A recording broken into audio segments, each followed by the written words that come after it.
Assalamualaikum anak-anak semua. Apa khabar hari ini? Alhamdulillah, Muallim sihat. Okey.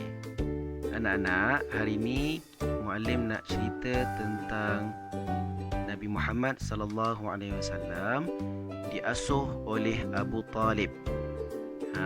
Sebelum ni Muallim pernah cerita yang mana Nabi Muhammad sallallahu alaihi wasallam mula-mula dijaga oleh selepas daripada kematian ibunya, Nabi Muhammad sallallahu alaihi wasallam dipelihara oleh datuknya Abdul Muttalib kan. Jadi selepas kewafatan ataupun meninggalnya datuknya Abdul Muttalib, jadi Nabi Muhammad sallallahu alaihi wasallam pula diasuh ataupun dipelihara oleh Abu Talib. Jom kita baca sama-sama. Diasuh oleh Abu Talib. Sebelum Abdul Muttalib meninggal dunia, beliau telah berpesan kepada Abu Talib. Abdul Muttalib ini adalah atuk Nabi. Abu Talib pula bapa saudara Nabi. Jadi atuk dia pesan kepada Abu Talib ini supaya menjaga Nabi Muhammad sallallahu alaihi wasallam. Abu Talib ialah bapa saudara Nabi. Beliau menyayangi Nabi Muhammad sallallahu alaihi wasallam seperti anaknya sendiri. Okey, ini siapa ni?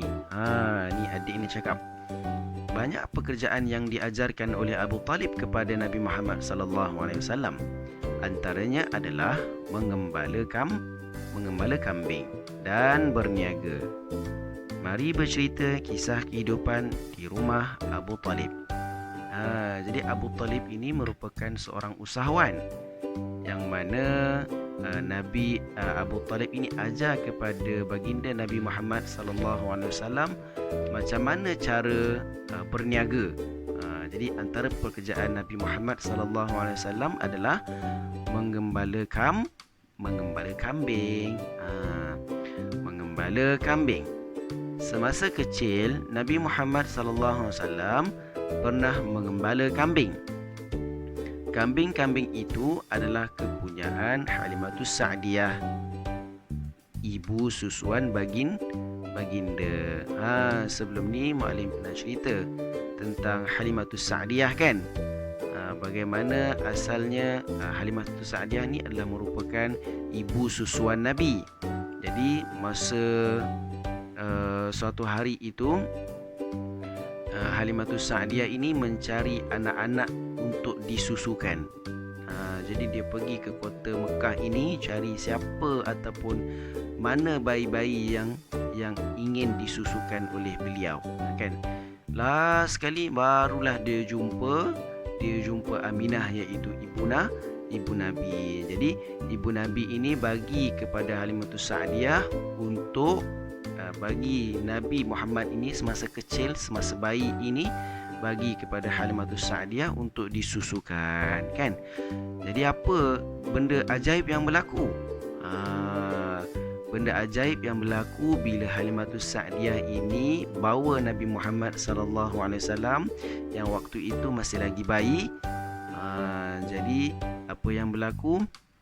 Tiba-tiba dia punya kenderaan ataupun keldai yang ditunggang berjalan laju kan, sehingga boleh memintas orang-orang lain yang terlebih dahulu mendapatkan bayi kan. Antara lainnya tiba-tiba semua binatang ternakan dia, masa dia jaga Nabi itu, semua binatang ternakan dia jadi gemuk, semua tanaman-tanaman sayur dia jadi subur kan. Ini adalah berkat daripada Nabi Muhammad sallallahu alaihi wasallam. Okey. Semasa tinggal dengan Abu Talib, Nabi Muhammad sallallahu alaihi wasallam mengembala kambing kepunyaan bapa saudaranya pula. Mereka mendapat susu dan daging daripada kambing-kambing tersebut. Okey.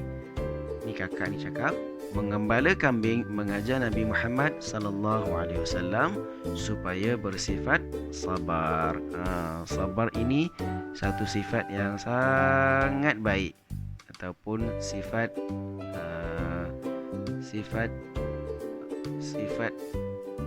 apa lawan daripada sifat mazmumah? Sifat mahmudah ataupun sifat yang dipuji. Adik-adik semua mesti kena jadi orang yang sabar.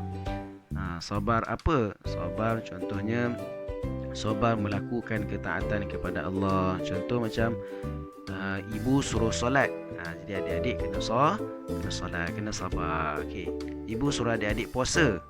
Jadi kena puasa, kena sabar tahan lapar dan dahaga.